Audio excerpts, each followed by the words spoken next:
Hello everyone, welcome to our YouTube channel. I am Arvind Yadav. I will discuss today 23 December current affairs and static GS question. Let we start the lecture.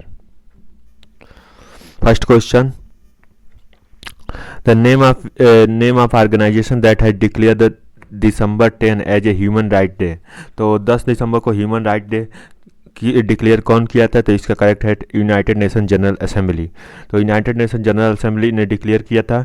और बात करते हैं United Nation general assembly की 76 meeting जो अभी हुई थी. और यूनाइटेड नेशन जनरल असेंबली के जो कि हेड हैं अब्दुल्ला जो कि मालदीव से आते हैं. मालदीव में अगर मालदीव की बात करें तो मालदीव में ग्रेटर माले प्रोजेक्ट चलता है और अरब सागर में मालदीव स्थित है और मालदीव की कैपिटल माले है. यूनाइटेड नेशन जनरल असेंबली जो कि मानवाधिकार यानी ह्यूमन राइट की बात करता है. उसके अलावा और संगठन की बात करें जैसे यूनेस्को क्या है? तो United Nation Educational Scientific Cultural Organization. और इस समय इंडिया में यूनेस्को की 41 हेरिटेज साइट हैं. और रिसेंटली जो साइट एड हुई है दुर्गा पूजा जो कि नॉन टेंजिबल है. और टेंजिबल और नॉन टेंजिबल के दो पैरामीटर होते हैं. पहले जिसको हम टच कर सकते हैं यानी जो दिखाई देता है जैसे फोर्ट किला, और जो दिखाई नहीं देता मतलब नॉन टेंजिबल कहते हैं. तो दुर्गा पूजा कोलकाता से रिलेट करता है. ऐसे ही अगर हम याद करें मेडिएवल हिस्ट्री के हिसाब से तो बाल गंगाधर तिलक ने जैसे महाराष्ट्र में स्टार्ट कराया था गणेश पूजा. और उसी के अलावा हम अगर यूनेस्को की साइट की बात कर रहे हैं तो हम रामसर साइट की भी बात करें तो रामसर साइट इंडिया में 47 है. और उसके अलावा 1971 में जो रामसर इराक में सम्मेलन हुआ था. और यूनिसेफ, अब तीसरा क्वेश्चन आता है यूनिसेफ क्या है? तो ये चाइल्ड से रिलेटेड है. यूएनडीओ क्या है? तो ये यूएनडीओ यूनाइटेड नेशन डेवलपमेंट ऑर्गेनाइजेशन है. और सबके हेडक्वार्टर की अगर बात करें तो जैसे हम बात करते हैं यूनिसेफ का हेडक्वार्टर न्यूयॉर्क में है या यूएनएससी का हेडक्वार्टर भी न्यूयॉर्क में है. उसके अलावा यूनेस्को का हेडक्वार्टर पेरिस में है. उसके बाद आईएमओ का हेडक्वार्टर लंदन में है. एफएओ फूड ऑर्गेनाइजेशन एफएओ का इटली में है. एमनेस्टी इंस्टीट्यूट का लंदन में है. नाटो का ब्रुसेल बेल्जियम में है. वही सार्क का काठमांडू में है. और वर्ल्ड इकोनॉमिक्स फोरम जो कोलोनी है उसका जेनेवा में है. उसके बाद आईयूपीएससी international union pure applied science का हेडक्वार्टर भी नॉर्थ कैरोलिना में है. तो इस तरह से हम बात करते हैं सबके. और तो हमारा करेक्ट आंसर है यूनाइटेड नेशन जनरल ऑर्गेनाइजेशन. अब बात करते हैं हम अगले क्वेश्चन पर. तो power ministry has been celebrated to 8 to 14 December. बिजली मंत्रालय ने 8 से 14 दिसंबर तक ऊर्जा संरक्षण सप्ताह मनाया है. तो इसमें पार्टिसिपेट कौन किया था? तो आज़ादी के अमृत महोत्सव के तहत पार्टिसिपेट किया गया था. तो आज़ादी का अमृत महोत्सव क्या है? तो 75 ईयर आज़ादी के पूरे हो रहे हैं. उसके बारे में यह कौन से संगठन मनाया था? तो BEE बिजली संगठन ने राष्ट्रीय ऊर्जा संरक्षण सप्ताह के रूप में 8 से 14 सितंबर को मनाया गया था. और नेशनल एनर्जी डे किस दिन को मनाया जाता है? तो 14 सितंबर को मनाया जाता है. और आज़ादी के 75 वर्ष. वहीं स्वच्छता भारत मिशन की बात करें तो यह 2 अक्टूबर को स्टार्ट हुई थी और भारत में स्वच्छता के बारे में बात की गई थी.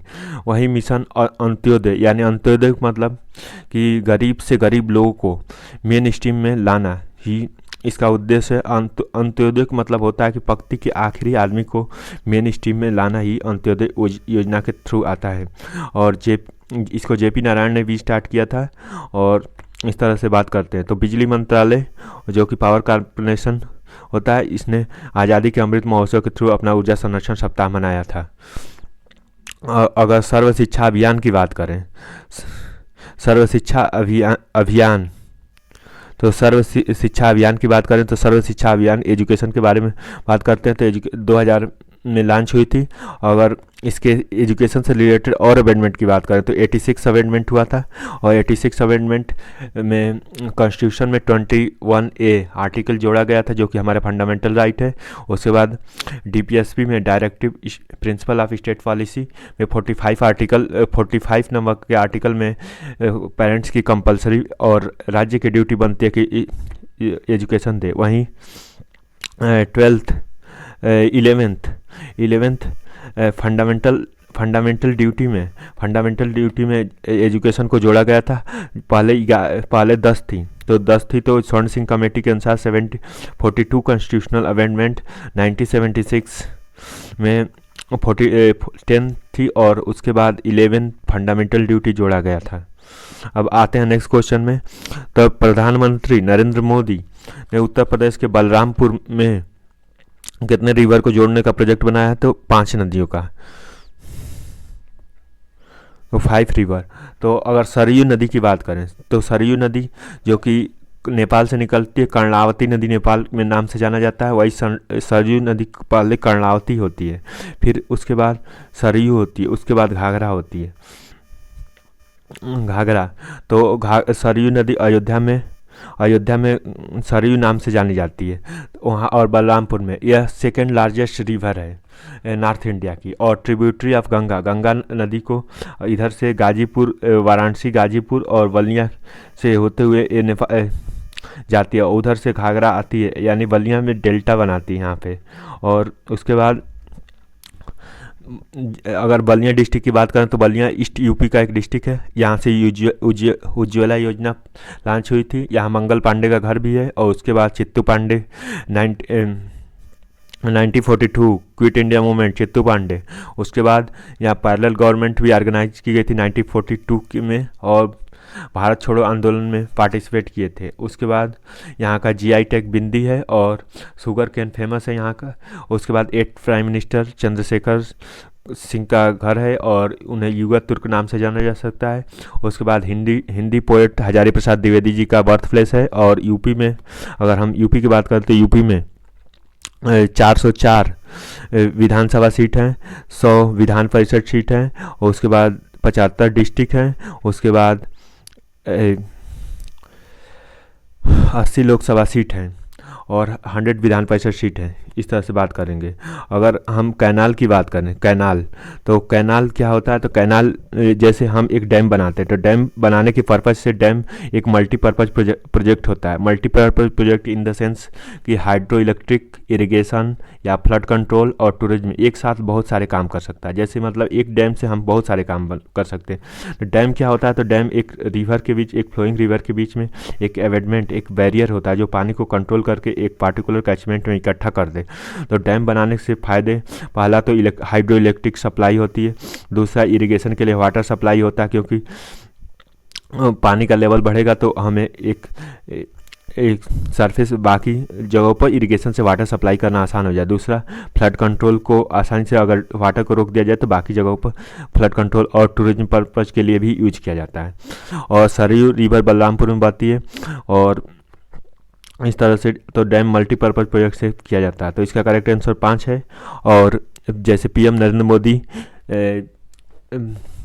सेकेंड हाईएस्ट, इनका अगर प्राइम मिनिस्टर नरेंद्र मोदी की बात करें तो सेकेंड हाईएस्ट टेन्योर रखने वाले नॉन कांग्रेस PM हैं। और उसके बाद ये GST के प्रेसिडेंट भी हैं। अब अगले क्वेश्चन पर आते हैं। G20 international seminar hosted by well G20 president Indonesia which theme in. तो इसका करेक्ट आंसर है रिकवरी टुगेदर और रिकवर स्ट्रॉन्गर, यानी C आंसर इज करेक्ट है। उसके बाद हम बात करते हैं G20 एक कंट्रियों का ग्रुप होता है, जैसे G7, ब्रिक्स, नाटो, सार्क हैं, वैसे ही एक ग्रुप है। और इसका थीम था रिकवर टुगेदर रिकवर स्ट्रॉन्गर। और G20 सम्मेलन इंडोनेशिया में हुआ था, इसका थीम यही था। आते हैं नेक्स्ट क्वेश्चन पे। संगम मोबाइल ऐप किस शिक्षा मंत्रालय द्वारा संगम मोबाइल ऐप लॉन्च किया गया ताकि लोगों को एक मातृभाषा के अलावा अन्य भाषाओं की बातचीत करने की क्षमता मिल सके। तो ये भाषा, कितनी भाषाएं शामिल हैं? तो इसमें 22 भाषाएं शामिल हैं, और 22 भाषाएं हैं टोटल। और अगर भाषा के बारे में बात करें तो एक भाषा आठवीं अनुसूची में आती है और संविधान के 343 से 351 आर्टिकल तक मेंशन है। उसके बाद अगर अमेंडमेंट की बात करें भाषाओं की तो 21 अमेंडमेंट हुआ था, 71 हुआ था और 92 हुआ था। 21 अमेंडमेंट में सिंधी भाषा 15वीं भाषा जोड़ी गई थी। इनिशियल कॉन्स्टिट्यूशनल में 14 भाषाएं थी और 71 अमेंडमेंट में नेपाली, मणिपुरी, कोंकणी और जोड़ी गई। उसके बाद 92 में बोडो, डोंगरी, मैथिली, संताली जोड़ी गई। उसके बाद एजुकेशन मिनिस्टर हैं धर्मेंद्र प्रधान, और तो इसी तरह भाषाएं जोड़ा गया। तो 22 भाषाएं इसका करेक्ट आंसर है। आते हैं नेक्स्ट क्वेश्चन पे। नीति आयोग ने यूनियन टेरिटरी जम्मू कश्मीर में फाइनेंशियल ईयर में कितने अटल थिंकिंग लेबोरेटरी की स्थापना कर देगा। तो अटल थिंकिंग लेबोरेटरी की स्थापना 1200 कर देगा। ठीक। नीति आयोग क्या है? तो नीति आयोग मतलब national institute of transforming India, और ये इसकी स्थापना हुई थी 1 जनवरी 2015 को। और नीति आयोग के चेयरमैन हैं अमिताभ कांत, और सीईओ और वाइस प्रेसिडेंट हैं राजीव कुमार, और प्रेसिडेंट हैं नरेंद्र मोदी। और नीति आयोग एक थिंक टैंक है। और अटल इनोवेशन की बात करें तो अटल इनोवेशन इसरो और सीबीएसई के साथ मिलकर इनिशियल फेज में काम किया था, और ये लेबोरेटरी स्थापना करने की बात करता है, जो कि फाइनेंशियल ईयर में 1200 स्थापना करने के लिए प्रतिबद्ध है। नीति आयोग जो प्लानिंग कमीशन को रिप्लेसमेंट था, और प्लानिंग कमीशन जो योजना आयोग जो हुआ था, और उसके बाद जैसे 5 ईयर प्लान चलता था उसी तरह नीति आयोग उसके जगह पर एक थिंक टैंक है जो योजना बनाता है, जिसका फाइनेंस और इम्प्लीमेंट करने की बात करते हैं। आते हैं नेक्स्ट क्वेश्चन पर। निम्नलिखित भुगतान में से किसने आरबीआई को अनुसूचित बैंकों की सूची में दर्जा दिया है? तो इंडियन पोस्ट पेमेंट डे। अगर आरबीआई की बैंक है तो भारत का नेशनल बैंक है। आरबीआई की स्थापना 1935 में हुआ था, और गवर्नमेंट ऑफ इंडिया एक्ट के थ्रू, और आरबीआई एक्ट आता है 1934 में। और उसके बाद आरबीआई का पहला हेडक्वार्टर कोलकाता में था, लेकिन बाद में शिफ्ट करके मुंबई कर दिया गया था। उसके बाद आरबीआई के जब देश आज़ाद हुआ उस समय गवर्नर थे श्री देशमुख। और उसके बाद आरबीआई भारत का राष्ट्रीय बैंक है, और आरबीआई के ही भारत में सभी 1 रुपये के छोड़कर बाकी सभी नोटों की छपाई करता है। और आरबीआई गवर्नर हैं भारत के। उसके बाद बात करते हैं पीएम, और अगर इसके अलावा और भी बात करें तो जैसे पीएम शक्ति मास्टर जो 100 ट्रिलियन रिप्लेसमेंट है, जो कि 220 नए हवाई अड्डे बनाने की बात करता है, 2 डिफेंस एक्सो बनाने की भी बात करता है। उसके अलावा NIP national infrastructure pipeline, NIP का full form national infrastructure pipeline की बात करता है। अब आते हैं अगले क्वेश्चन पर। तो इमरान इस्माइल रह चुके कोविड-19 के सकारात्मक परीक्षण, वह किस प्रांत के गवर्नर थे? तो ये पाकिस्तान के थे। पाकिस्तान के बारे में अगर बात करें तो पाकिस्तान में 7 स्टेट हैं। पाकिस्तान के पीएम इमरान खान हैं, और पाकिस्तान के प्रेसिडेंट हैं आरिफ अलवी, और कैपिटल है इस्लामाबाद, और करेंसी है रुपया। और इंडिया वर्सेस पाक के बीच में एक लाइन होती है, उसे रेड क्लिफ लाइन बोला जाता है। और भारत रत्न अगर पहले पाकिस्तानी को दिया गया था, और लियाकत अली खान थे। और पाकिस्तान के फेमस लीडर जैसे जिन्ना थे। उसके अलावा पाकिस्तान जो भारत का एक पड़ोसी राज्य है, और जिसमें रेड क्लिफ लाइन भारत और पाकिस्तान।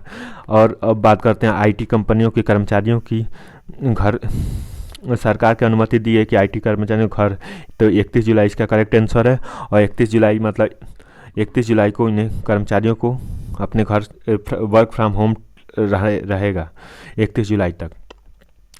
तो आईटी कंपनी जैसे है Infosys, TCS, Accenture, Capgemini, Wipro जैसे, और रिलायंस के सीईओ हैं जैसे अनिल अंबानी। विप्रो के हैं अजीम प्रेम जी, जो कि सदी के 14वें दानवीर व्यक्ति हैं। और अगर सदी के सबसे बड़े दानवीर की बात करें तो रतन टाटा हो जाएंगे।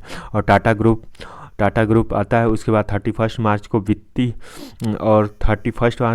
फाइनेंशियल ईयर इनका होता है। तो वर्क फ्रॉम होम अगर हम कंटिन्यू करना चाहें तो 31 जुलाई तक जारी रहेगा। जीवन अमृत योजना, जीवन अमृत योजना किस स्टेट में चालू हुई? तो मध्य प्रदेश में। मध्य प्रदेश में कान्हा, सतपुड़ा, पेंच नेशनल पार्क हैं, वही मध्य प्रदेश में हाईएस्ट फॉरेस्ट हैं। और मध्य प्रदेश अगर हाईएस्ट एरिया वाइज कर तो मध्य प्रदेश, और परसेंटेज वाइज करें तो मिजोरम। और मध्य प्रदेश को अलग नाम से भी जाना जाता है, सोया स्टेट, हृदय स्टेट और मध्य भारत स्टेट।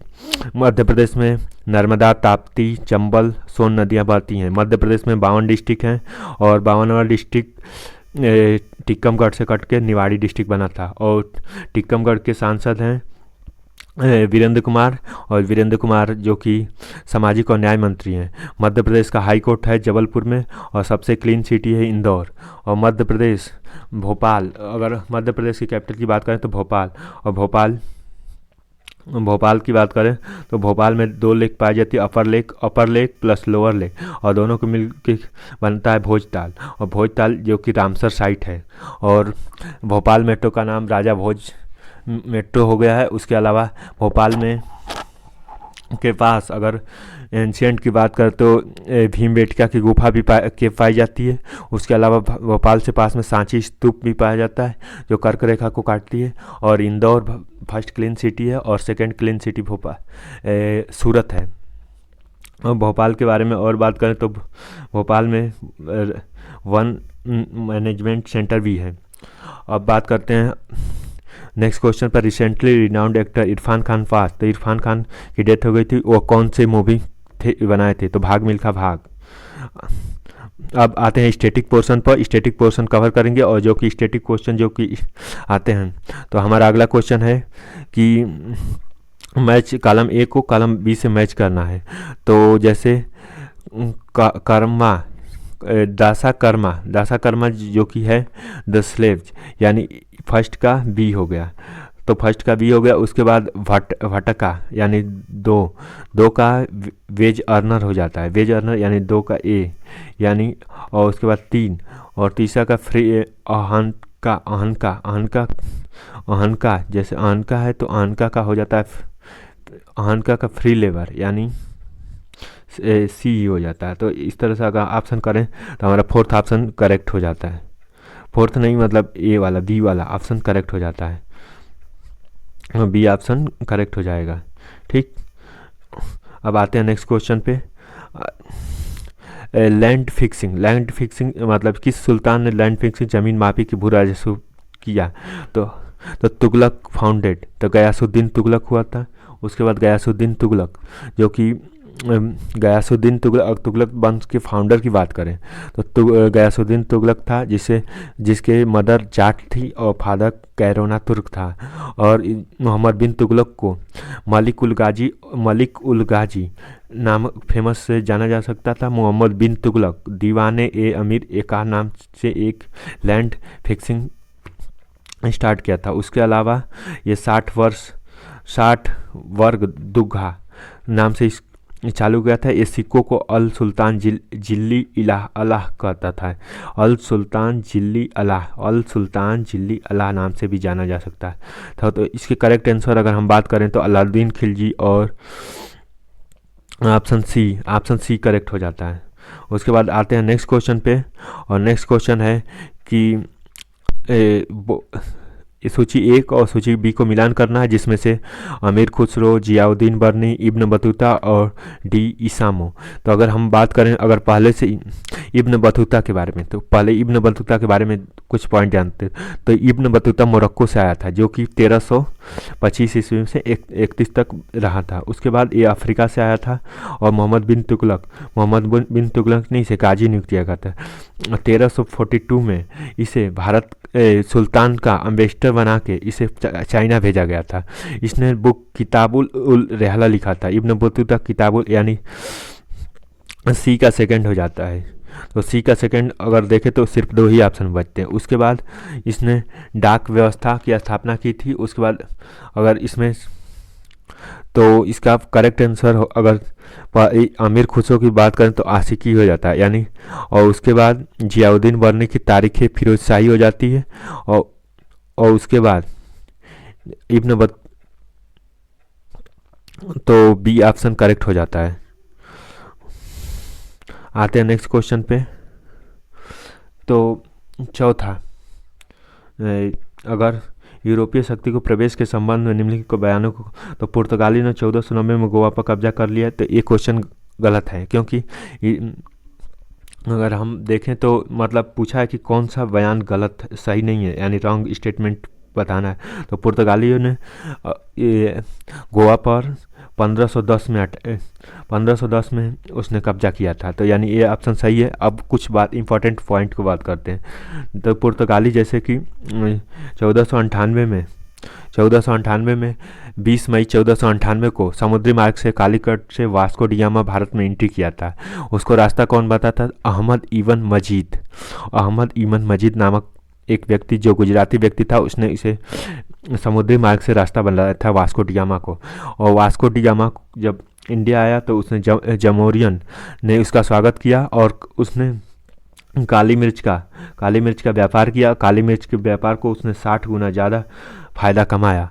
फिर 1505 में वहाँ से पुर्तगालियों का वायसराय बना के फिस्को द अल्मीडा वाय को बनाया गया था, जिसने ब्लू वाटर पॉलिसी स्टार्ट की थी। और अगले पॉइंट की बात करें, जैसे कि 1510 में गोवा का शासक आदिल शाह से चीन का वास्तविक शासक बन गया थे। तो 1510 में गोवा के जो शासक थे आदिल शाह से को हटा के वहाँ का शासक बन गया एंड गोवा को कब्जा कर लिया गया था। कोची 1313 में सूरत में ब्रिटिशों ने अपनी कंपनी लगाई थी। वही 1688 में फ्रांसीसी आए थे। अगर पूछें ये सबसे पहले कौन आया था, तो हमें एक्साटिक्स के याद कर सकते हैं, PDF। जैसे PDF, तो सबसे पहले पुर्तगाली आए थे, उसके बाद डच आए थे, उसके बाद यहाँ अगर यहाँ ई जोड़ देते इंग्लिश आए थे, उसके बाद फ्रांसीसी आए थे। तो सबसे पहले पुर्तगाली, फिर डच, फिर ब्रिटिश, फिर फ्रांसीसी और फिर डेनिश आए थे। तो इस तरह से हम याद कर सकते हैं। और वास्को डिगामा पुर्तगाली था, स्पेन से, जैसे अगर याद और लोगों की बात करें तो वास्को डिगामा पुर्तगाली था, स्पेन से कोलंबस आया था जिसने US से अमेरिका की खोज की थी भारत समझ के। उसके बाद ब्रिटेन से कैप्टन कुक आए थे। उसके बाद हेलिटेट से टुस्मान आया था। वेडेमोंट लैंड से न्यूजीलैंड आया था। होंगले पोर्ट से पुर्तगाली आए थे। कोलकाता के अगर फाउंडर की बात करें, कोलकाता के फाउंडर थे Job Charnock. British first company लोवेट कंपनी थी। ब्रिटिश ईस्ट इंडिया कंपनी पुर्तगीज थी। ऑर्गेज सर जॉन वाइल्ड थे। और इसके बाद ब्रिटिश के वास्को डिगामा 1616 में ब्रिटिश ने स्थापना की। वही फ्रांसीसी 1668 में आए थे। और कर्नाटक का युद्ध में ब्रिटिश और फ्रांसीसियों के बीच में लड़ा गया था। और फ्रांसीसी कंपनी कौन थी? तो लेविस थी, लेविस। उसके बाद कौन सी ब्रिटिशों की कॉलोनियाँ कौन सी, सबकी कॉलोनियाँ कौन सी थी? जैसे पुडुचेरी की कॉलोनी थी फ्रेंच। पुडुचेरी जो थी वो फ्रेंचों की कॉलोनी थी। गोवा में पुर्तगीज थे। और ट्रांसकेबर में डेनिश थे। और सद्रास में डच थे। तो इस तरह से बात करते हैं। अब आते हैं नेक्स्ट क्वेश्चन पर। असम बांग्लादेश। तो असम बांग्लादेश सीमा साझा करता है। तो ये हम आप इस क्वेश्चन का करेक्ट आंसर आप कमेंट बॉक्स में दे के बताइए। अगले क्वेश्चन पर आते हैं कि निम्न तीन सबसे अधिक आबादी वाले राज्य 2011 में। तो 3 सबसे ज़्यादा आबादी वाले राज्य, पहला उत्तर प्रदेश, फिर महाराष्ट्र, फिर बिहार। तो ये करेक्ट आंसर है। उत्तर प्रदेश की बात करें तो उत्तर प्रदेश की कैपिटल है लखनऊ। और लखनऊ जो कि नवाबों की शहर है। और उसके अलावा यूपी सबसे बड़ा पॉपुलेशन वाला एरिया है। यूपी में 75 डिस्ट्रिक्ट हैं। और यूपी में दुधवा नेशनल पार्क है। और यूपी में गोरखपुर में टेराकोटा फेमस है। और यूपी के CM योगी आदित्यनाथ हैं। और गवर्नर आनंदीबेन पटेल हैं। और यूपी में प्रयागराज, जहाँ पर कुंभ मेला का आयोजन किया जाता है। वही महाराष्ट्र की कैपिटल मुंबई है। और वहाँ के CM उद्धव ठाकरे हैं। बिहार में के CM नीतीश कुमार हैं। और गवर्नर फागू चौहान हैं। और बिहार में गंगा नदी और बिहार का शोक कोसी रिवर को कहा जाता है। तो आते हैं नेक्स्ट क्वेश्चन पे। और नेक्स्ट क्वेश्चन है निम्नलिखित कौन सा सच है? तो सच है तो तुंगभद्रा, यानी तुंगभद्रा जो परियोजना है यह केरल और तमिलनाडु राज्य में, तो एक गलत है क्योंकि तुंगभद्रा परियोजना आंध्रा और कर्नाटका में है, आंध्रा और कर्नाटका में है। वही कुंद्रो परियोजना, जो कि कुंद्रो परियोजना एक वाटर बफर जोन है और नीलगिरी बायोस्फीयर में पाया होता है, और वेस्टर्न घाट नीलगिरी बायोस्फीयर जो कि एक वेस्टर्न घाट में है। और उसके अलावा कुडुप्पा रिजर्व फॉरेस्ट तमिलनाडु में है। उसके बाद तो ये भी क्वेश्चन गलत है, जो कि कर्नाटक में नहीं है, एक ही ये नीलगिरी और वेस्ट ये तमिलनाडु में है। तो इसका आंसर इसका ये पाला तुंगभद्रा परियोजना जो कि आंध्रा और कर्नाटका में है, तो ये भी गलत। उसके बाद कुंद्रो परियोजना कर्नाटक में नहीं आंध्र प्रदेश में है, ठीक, तो ये भी गलत। और सलाल परियोजना जो चेनाब रिवर पर है, तो ये हिमाचल प्रदेश में है। और उसके बाद तो ये भी हिमाचल प्रदेश में, सलाल परियोजना जम्मू कश्मीर में है, न कि हिमाचल प्रदेश में, तो ये भी गलत। और उसके अलावा सारथी परियोजना जोगफाल में स्थित है, ये सही है। सारथी परियोजना जो कि जोगफाल में है, जोगफाल कहाँ पे है? तो जोगफाल कर्नाटका में है और कर्नाटका में फेमस है। तो एक बार फिर से रिपीट करते हैं, तुंगभद्रा परियोजना जो कि आंध्रा और कर्नाटका में है, वही कुंदो परियोजना नीलगिरी बायोस्फीयर में आती है, वेस्टर्न घाट में होती है, कुंडल कुप्पा रिजर्व में होती है और तमिलनाडु में पाई जाती है। संथाल परियोजना की बात करें तो संथाल परियोजना जम्मू कश्मीर में है। उसके बाद सारवती परियोजना जो जोगफाल में स्थित झरना पर स्थित है और ये कर्नाटक में स्थित है। तो इसका करेक्ट आंसर डी है। अब आते हैं नेक्स्ट क्वेश्चन पे। और निम्नलिखित के जोड़े सही नहीं है, तो सही नहीं है, तो इसका करेक्ट आंसर है रैगून सॉइल महाराष्ट्र में। यूपी में जलोढ़ मिट्टी, इसलिए कि यूपी में रिवर होती है और रिवर के जलोढ़ मिट्टी पाई जाती है। लेटराइट लाल पीली मिट्टी छत्तीसगढ़ में, ये भी सही है। लेटराइट मिट्टी पंजाब में, ये भी सही है। और जलोढ़ मिट्टी, तो इसका सही नहीं है, तो ये ऑप्शन बी करेक्ट है। आते हैं नेक्स्ट क्वेश्चन पे। और नेक्स्ट क्वेश्चन है कि सूची ए और सूची बी का मिलान कीजिए। तो सूची ए और सूची ए का मिलान करने के लिए जैसे कोयला, गोल्ड, अभ्रम और मैग्नीज है। तो कोयला कहाँ पाया जाता है? कोयला का सबसे बड़ा स्टेट है कर्नाटका। कोयला कर्णपुर, कोयला की बात करें तो कर्णपुर हो जाता है। उसके बाद गोल्ड की बात करें तो हट्टी में हो जाता है। अभ्रम वन का बी, दूसरा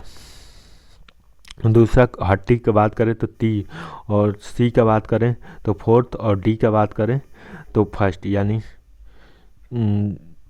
बी दूसरा, तीसरा, चौथा, पांचवा, यानी बी ऑप्शन करेक्ट हो जाता है। और अगर इसके अलावा भी अगर, तो फिर से एक बार रिपीट करते हैं। कोयला जो होता है कर्णपुर में पाया जाता है। गोल्ड हट्टी में पाया जाता है। माइका नेल्लोर में पाया जाता है। मैग्नीज बांद्रा में पाया जाता है। और वही अगर और चीज़ों की एक्स्ट्रा बात करें तो ग्रेफाइट जो रामापा में पाया जाता है। लेड जवार में पाया जाता है। साल्ट वेलारू में पाया जाता है। सिल्वर डिडवाना में पाया जाता है। हायर परसेंटेज ऑफ कार्बन किस में पाया जाता है? तो कार्बन की हाईएस्ट परसेंटेज कहाँ मिलती है? तो कार्बन की हाईएस्ट परसेंटेज एंथ्रेसाइड नाम के कोयल में मिलती है। उसके अलावा बीमा जो कि मध्य प्रदेश में है। टाटीपापा आंध्रा में है। और उसके बाद नुमलिंग कहाँ पे है? असम में। कोयली कहाँ पे है? कोयली जो कि गुजरात में है। कोयली जो कि माइन है वो गुजरात में है होती है। उसके बाद अगर और सब चीज़ों की बात करें तो झरिया कहाँ पे है? तो झरिया झारखंड में है। उसके बाद रानीगंज की बात करें तो ये वेस्ट बंगाल में है। उसके अलावा रानीगंज की बात करें तो वेस्ट बंगाल में है। तलचर की उड़ीसा में है। कोरबा छत्तीसगढ़ में है। तो एक बार फिर से अगर रिपीट करते हैं तो अगर कोयला कर्णपुर में होता है। उसके बाद गोल्ड हट्टी में होता है। माइका नेल्लोर में होता है। मैग्नीज बांद्रा में होता है। ग्रेफाइट रामापा होता है। लेड जवार होता है। साल्ट बेलारू में होता है। सिल्वर डिडवाना में होता है। हायर परसेंटेज अगर कार्बन की बात करें तो एंथ्रेसाइड होता है। झरिया जो कि झारखंड में होता है। रानीगंज जो कि वेस्ट बंगाल में होता है। थलचर उड़ीसा में होता है। और उसके अलावा कोरबा छत्तीसगढ़ में होता है। और इस तरह से सब इंपॉर्टेंट साइटों की बात डिस्कशन कर ली। अब आते हैं नेक्स्ट क्वेश्चन पे। और नेक्स्ट क्वेश्चन है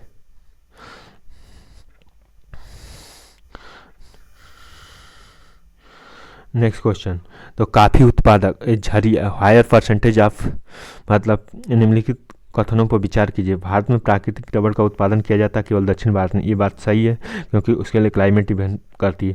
भारत में काफ़ी उत्पादक राज्यों में प्रति हेक्टेयर कम औसत उपज काफ़ी केरला में है। ये भी बात सही है। केवल दक्षिण भारत में की जाए तो ये दोनों ऑप्शन सही हैं और काफ़ी केरल में ही पाई जाती हैं। आते हैं नेक्स्ट क्वेश्चन पे। मानसून निम्नलिखित में से भारत में दक्षिण पश्चिम मानसून सही क्या है? तो मानसून पहले मालाबार तट पर पहुंचती है। मालाबार बोले तो यानी वेस्टर्न रीजन में पहुंचती है। और दक्षिण भारत में बारिश नहीं होती पश्चिमी मानसून से। दक्षिण भारत में मानसून जब पीछे हटता है तो पवन बेल्ट के लिए स्थानांतरण शुरू हो जाता है। तो इसका करेक्ट आंसर है बी, यानी फर्स्ट और सेकेंड, यानी पहले दूसरे सही है और थर्ड आंसर नहीं सही है। आते हैं नेक्स्ट क्वेश्चन पे। निम्नलिखित कथनों पर विचार कीजिए। निम्नलिखित कथनों पर विचार कर राष्ट्रीय विकास परिषद एनडीपीसी 1948 में गठित किया गया था। और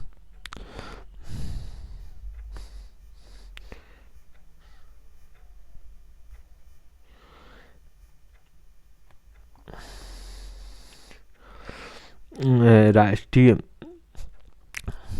जो कि राष्ट्रीय विकास परिषद 1948 में गठित किया गया था। राष्ट्रीय विकास परिषद जो कि संवैधानिक निकाय है। ऊपर दिए गए बयानों की बात करें तो अगर इसमें से अगर राष्ट्रीय विकास परिषद के अतिरिक्त संवैधानिक निकाय है तो ये सही है, लेकिन ये सही नहीं है। तो इसका केवल बी आंसर सही है। और एनडीसी का national development council extra constitutional body है। अब बात करते हैं नेक्स्ट क्वेश्चन पे। नेक्स्ट क्वेश्चन क्या है? तो बॉम्बे प्लान कौन दिया था? तो बॉम्बे प्लान दिए थे एम.एन. रॉय ने। गांधीयन प्लान दिए थे श्रीमन नारायण ने। और पीपुल्स प्लान दिए थे विडला एंड टाटा ग्रुप्स ने। और सर्वोदय प्लान दिए थे एम.एन. रॉय ने। तो इसका करेक्ट आंसर हो जाता है दूसरा का थर्ड ये गांधीयन प्रेसिडेंट एम.एन. सिंह, यानी ऑप्शन बी सही हो जाता है। 2 3 4 1। एक बार फिर से रिपीट करते हैं। बॉम्बे प्लान दिए थे एम.एन. रॉय ने। बॉम्बे प्लान ए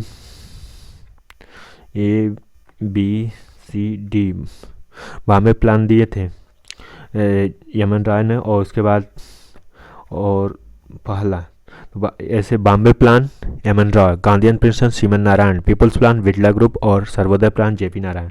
आते हैं नेक्स्ट क्वेश्चन पे।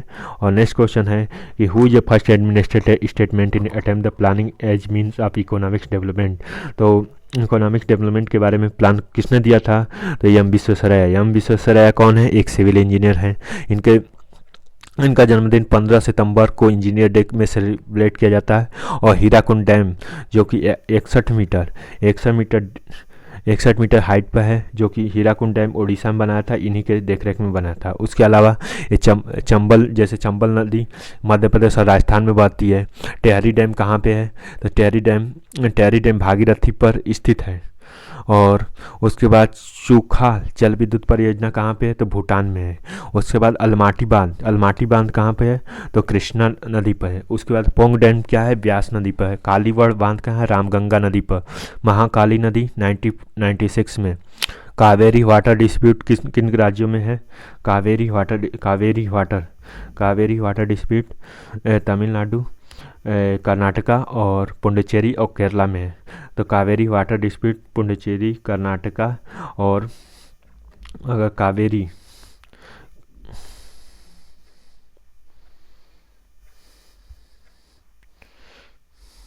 कावेरी वाटर डिस्प्यूट की बात करें तो तमिलनाडु, कर्नाटका, उसके बाद पुडुचेरी, उसके बाद केरला, इन 4 राज्यों में कावेरी वाटर डिस्प्यूट पाया जाता है। अब अगले क्वेश्चन की बात करें तो भाखड़ा नागल डैम कहाँ पर स्थित है? भाखड़ा नागल डैम किस नदी पर है? तो सतलज नदी पर। उसके अलावा सरहिंद नदी सतलज नदी पर ही है। त्रिवेणी कौन डैम किस पर है? गंडक नदी पर। वाटर टैंक कहाँ पे होता है? एमपी में। सरदार सरोवर डैम कहाँ पे है? तो ये गुजरात में है। और ये वहाँ पर स्टैचू ऑफ यूनिटी भी है, सरदार वल्लभ भाई पटेल की मूर्ति। सरदार वल्लभ भाई पटेल का जन्मदिन होता है 31 अक्टूबर को। 31 अक्टूबर को यूनिटी डे के नाम से भी बनाया जाता है। और 31 अक्टूबर को बात करें तो 31 अक्टूबर 2019 को जम्मू कश्मीर को यूटी में बना दिया गया था, जम्मू कश्मीर एंड लद्दाख नाम से। जम्मू कश्मीर को यूटी से मतलब 2 यूटी में कन्वर्ट कर दिया गया था, जम्मू एंड कश्मीर स्टेट को। अगर फिर से अगर कुछ और इम्पॉर्टेंट पॉइंट की बात करें, जैसे सिंगरौली सोनभद्र के पास है यूपी में। और सिंगरौली जो कि थर्मल पावर प्लांट है, और सिंगरौली जो मध्य प्रदेश में स्थित है। और रिहंद जो कि सोनभद्र में भी है। और दादर गौतम बुद्ध नगर में है। और इस तरह से हैं। अगर इसमें से और इम्पॉर्टेंट पॉइंट, सी राजगोपालाचारी कौन थे, तो सी राजगोपालाचारी भारत के पहले भारत रत्न पाने वाले व्यक्तियों में थे। भारत रत्न स्टार्ट कब हुआ था? 1954 में। नेहरू जी को भारत रत्न कब मिला था? तो 1955 में मिला था। सी राजगोपालाचारी प्रथम स्वतंत्र भारत के वायसराय थे। और लास्ट वायसराय ब्रिटेन के देखें तो लॉर्ड माउंटबेटन थे। सी राजगोपालाचारी को राजा जी नाम से भी जाना जाता है। India largest. अब आते हैं नेक्स्ट क्वेश्चन पर। अगर कुछ और इम्पोर्टेंट पॉइंट की बात करें तो इंडिया की लार्जेस्ट कैनाल कौन सी है? तो इंदिरा सागर कैनाल है। उसके बाद इन कैनाल की लेंथ कितनी है? 649 किमी। उसके बाद अंतर्राज्यीय जल डिस्प्यूट एक्ट कब आया था? 1956 में आया था। और उसके बाद बात करते हैं नेक्स्ट क्वेश्चन पे। तो भारत में ऐसी कौन सी एजेंसी लगाई जाए जो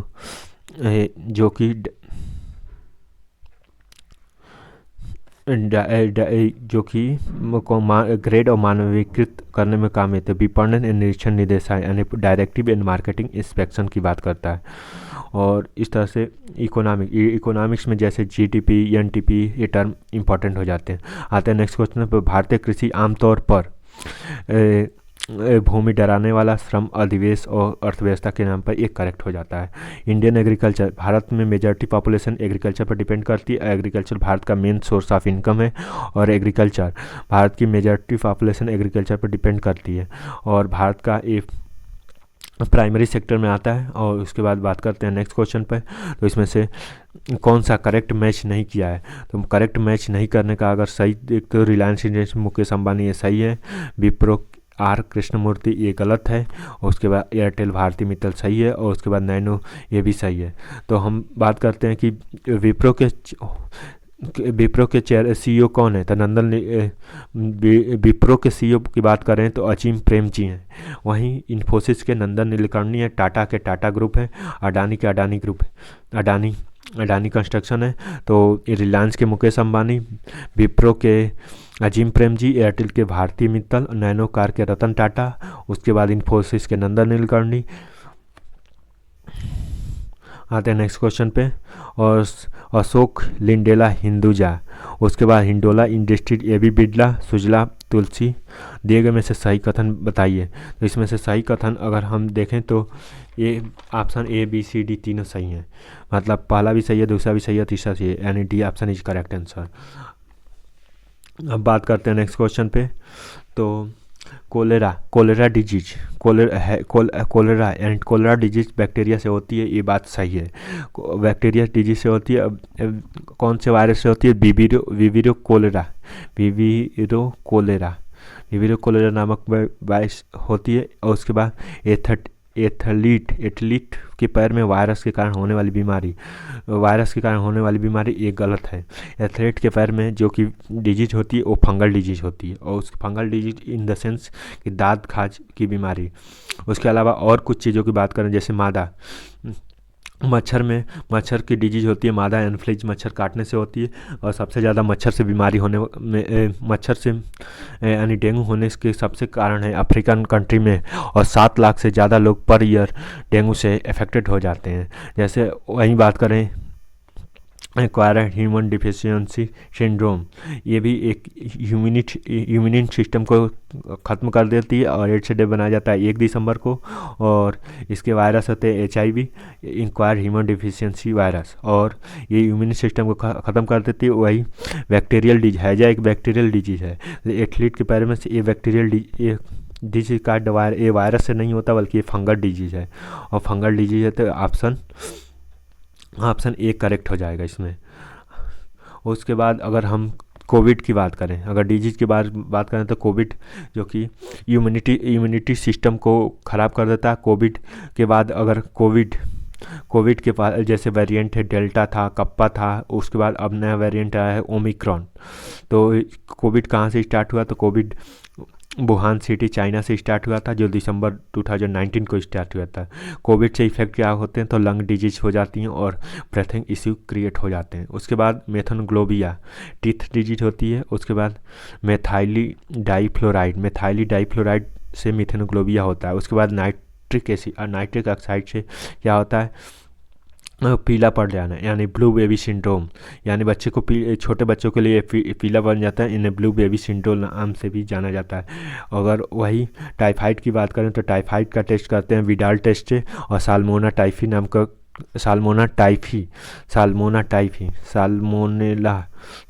टाइफी नामक वायरस से होता है। उसके बाद ब्लू बेबी डिजीज सिंड्रोम की बात करते हैं नाइट्रिक ऑक्साइड से होता है। उसके बाद विडाल टेस्ट जो कि टाइफाइड से होता है, ट्यूबरक्लोसिस होता है। अब बात करते हैं नेक्स्ट क्वेश्चन पे, और नेक्स्ट क्वेश्चन है कि बीमारियों में निम्नलिखित परिस्थितियों पर विचार करें और मानव शरीर में सूजन, लिम्फ नोड्स, रात में पसीना, स्मृति हानि, वजन के नुकसान। तो इसका करेक्ट आंसर है बीमारियों की स्थिति पर विचार करें। तो ये सारी बीमारियों के ही रीजन है, तो ये 1 2 3 4 करेक्ट हैं। और बीमारी यानी डिजीज एक मानव नेचर ह्यूमन बॉडी में हो द सिंड्रोम ऑफ एड्स के क्या सिंड्रोम है? तो ये चारों से मतलब इसके सिंड्रोम है। और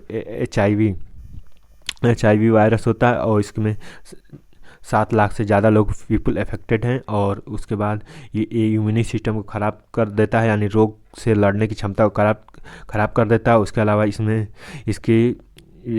और 1 दिसंबर को HIV एड्स दिवस मनाया जाता है। अब आते हैं नेक्स्ट क्वेश्चन पे, और नेक्स्ट क्वेश्चन है कि बायोस्फीयर ईडवर्ड केज पेयर करेक्टली मैच, कौन सा करेक्टली मैच किया गया है? तो पहला आंसर ही सही है।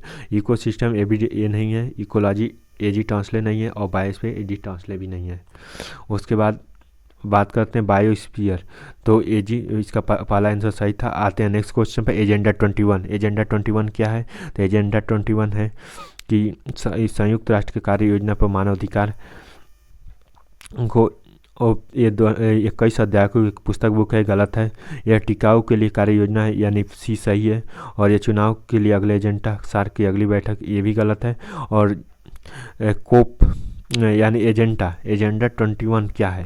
तो एजेंडा 21 1991 में एक मीटिंग हुई, 1992 में एक मीटिंग हुई थी। 21st सेंचुरी में क्या करना है उसके लिए एक एजेंडा, कार्बन को कैसे डील करना है, तथा जैसे ग्रीन हाउस गैसें होती हैं, मीथेन होती है, कार्बन डाइऑक्साइड होती है, उसके बाद नाइट्रिक ऑक्साइड, ओजोन, क्लोरोफ्लोरोकार्बन, इन सब चीज़ों को कैसे इमिशन करें और ग्लोबल वार्मिंग को कैसे कंट्रोल करें, और उसके अलावा इन सब चीज़ों को देखना होता है।